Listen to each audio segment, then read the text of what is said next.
Hello, right now, we're going to cook something soapy and also delicious. We're going to cook what you call this kind of food. It's here in Filipino we call it basoy. Here, our delicious one of our delicious delicacies in our history of all. No. Charas. But before that, nagsaing muna tayo. Ayan, we're gonna cook rice there. Hindi ko na ipapakita. Bakit? So ayan, nagsaing tayo. So, paano tayo kakain kung walang rice? So ayan, hintayin na lang natin maluto yung rice and then we are gonna cook ano ba? Basta mo to lat-ulat. So right now we are starting to cook basoy na ready. And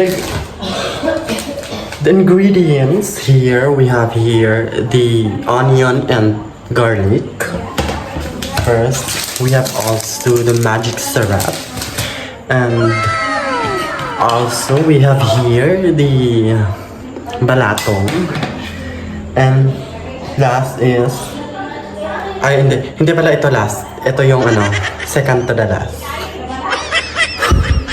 Ito yung veggies, what you call this kind of veggies? It's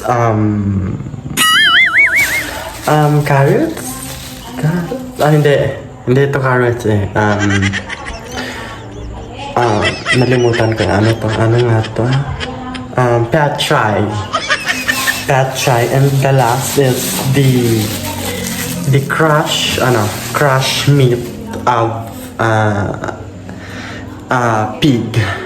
So we're gonna start now.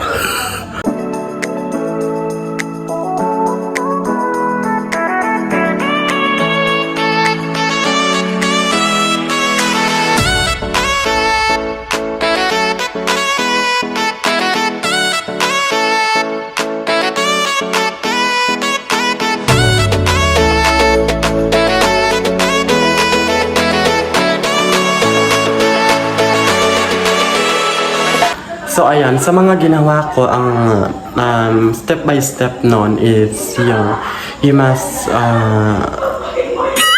you have oil, and then painitin mo lang yung oil, and then pagkatapos mainit ng oil, ilagay mo yung mga onion and garlic. So i-mix together mo lang siya, and then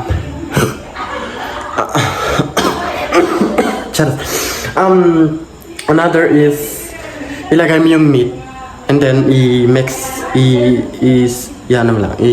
basta i-mix together mo lang, and then after the meat you add water para hindi siya masunog, and then pagkatapos ng water ilagay mo na yung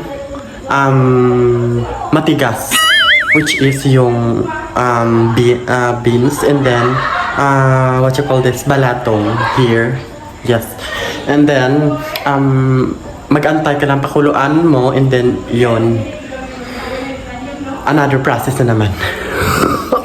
And then mag-antay lang tayo ng mga ilang minutes, pakuluan yung yung meat para lumambot, and then yung balatong para maging soft and shiny yung kanyang yung texture. So pag lumambot na, pwede na siyang timplahan.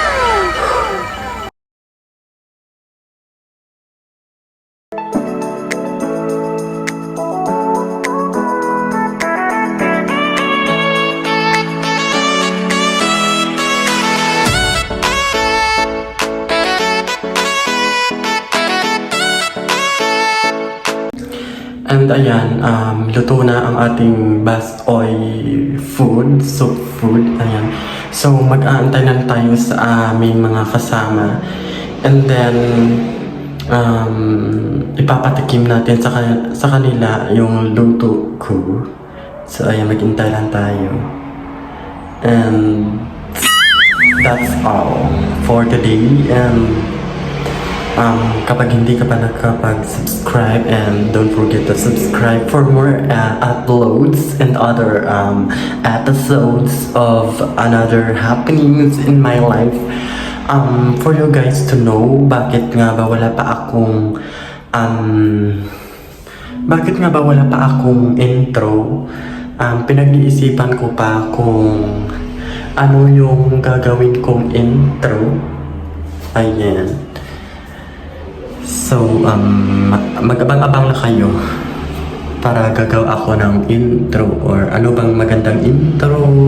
Pwede rin kayong mag-comment and mag-suggest kung ano pang another lulutuin natin. Pwede kayong mag-comment, and then pag nag-comment kayo, tignan natin if go yung kaya lang sa budget. Ayan. So, ayan lang muna for today's video. Thank you for watching. Kahit hindi pa ganoon karami yung mga views, at least, you know, we are consistent in our life. Charot. So, ayan, patitikman natin sa kanila if it's good to them, to us, and to well. So, ayan. Natikman ko naman yung luto ko. Sa akin kasi yung timpla ko is mataas. Mataas siya.